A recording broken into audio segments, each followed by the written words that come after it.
بسم اللہ الرحمن الرحیم۔ السلام علیکم۔ پنجاب میں صدیوں سے دریا چناب بہہ رہا ہے۔ اس کی تند و تیز لہریں صدیوں سے حسن و عشق کی کئی داستانیں بیان کر رہی ہیں۔ ان داستانوں میں ایک ہیر رانجھا کی کہانی بھی ہے، جو ہندوستان میں مغلوں کی آمد سے کچھ ہی عرصہ پہلے واقع ہوئی تھی۔ بعض محققین کا کہنا ہے کہ اس داستان کا تعلق بہلول لودھی کے دور سے ہے، لیکن یہ آج بھی اسی ذوق و شوق سے سنائی جاتی ہے جیسے کل ہی کی بات ہو۔ اس عشقیہ داستان کا تعلق جھنگ شہر سے ہے، جو دریائے چناب سے کچھ فاصلے پر آج بھی شاد و آباد ہے۔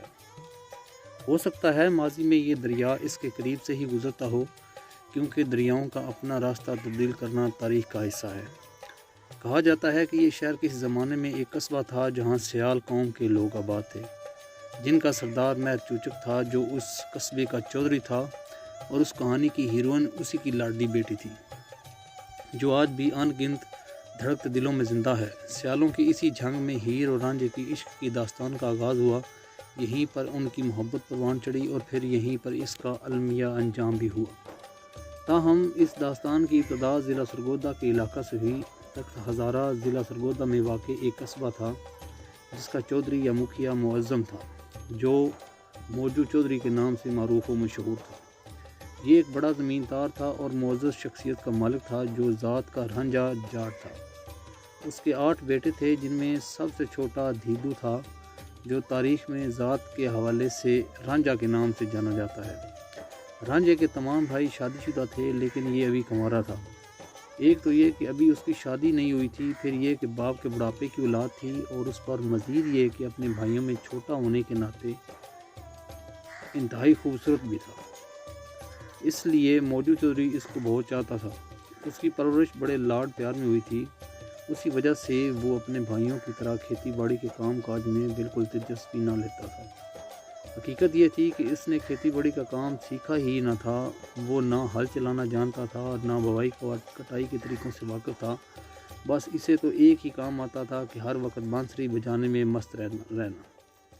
اس بانسری بجانے میں اس قدر مہارت حاصل ہو گئی تھی کہ جو بھی اس کی بانسری کے نغمے سنتا ساتھ دھنتا رہ جاتا۔ دن بھر ادھر ادھر گھومتا رہتا تھا اور بانسری سے اپنے ساتھ لوگوں کے دل بھی بہلاتا۔ اگرچہ اس کے بھائی اسے بہت چاہتے تھے اور اس کا ہر طرح سے خیال بھی رکھتے تھے، لیکن ان کی یہ خواہش ضرور تھی کہ وہ بھی کھیتی باڑی کے کام میں حصہ لے اور زمینوں کی دیکھ بھال کرے۔ اس لیے وہ ایک دوسرے سے کہتے کہ ہم تو سارا دن کاشتکاری میں لگے رہتے ہیں اور اس کو بانسری بجانے کے سوا دوسرا کام کوئی نہیں۔ جب تک باپ زندہ رہا، بھائیوں اور بھابھیوں کا زیادہ بس نہ چلا، لیکن جو ہی موجو چودھری کی آنکھیں بند ہوئیں، ان کی زبانوں کے جیسے تالے کھل گئے۔ وہ اس سے کہنے لگے کہ تم نے بہت آرام کی کھا لی، اب ہمارے ساتھ کھیتوں میں برابر کا کام کرنا ہوگا۔ بھابھیاں تو اور بھی بڑھ چڑھ کے باتیں بنانے لگیں، حالانکہ وہ اپنے چھوٹے دیور سے پیار بھی بہت کرتی تھی، لیکن پھر بھی انہوں نے کہا، یہ گھر بیٹھا مفت کی روٹیاں توڑتا رہتا ہے، اب یہ بھی محنت کر کے کھائے۔ شروع میں تو وہ یہ باتیں سمجھانے بجھانے کے انداز میں کہتے تھے، مگر آہستہ آہستہ ان کا لہجہ بدلتا گیا اور بات تانوں تشنوں تک پہنچ گئی۔ اس کے ساتھ ہی بھائیوں نے یہ کیا کہ گاؤں کے چند بڑوں کو بلا کر زمین کا بٹوارا کر لیا، اور وہ اس طرح کیا کہ اچھی ہموار اور زرخیز زمین اپنے اپنے حصے میں بانٹ لی اور بنجر تھور اور ٹیلوں والی دھیدو کو دے دی۔ اب تو ظاہر ہے اسے کام کرنا ہی تھا۔ اس نے ہمت کی اور زمینوں پر کام شروع کر دیا، لیکن وہ نازوں میں پلا ہوا تھا۔ اس کے نرم و نازک ہاتھ پاؤں یہ محنت اور مشقت برداشت نہ کر سکے۔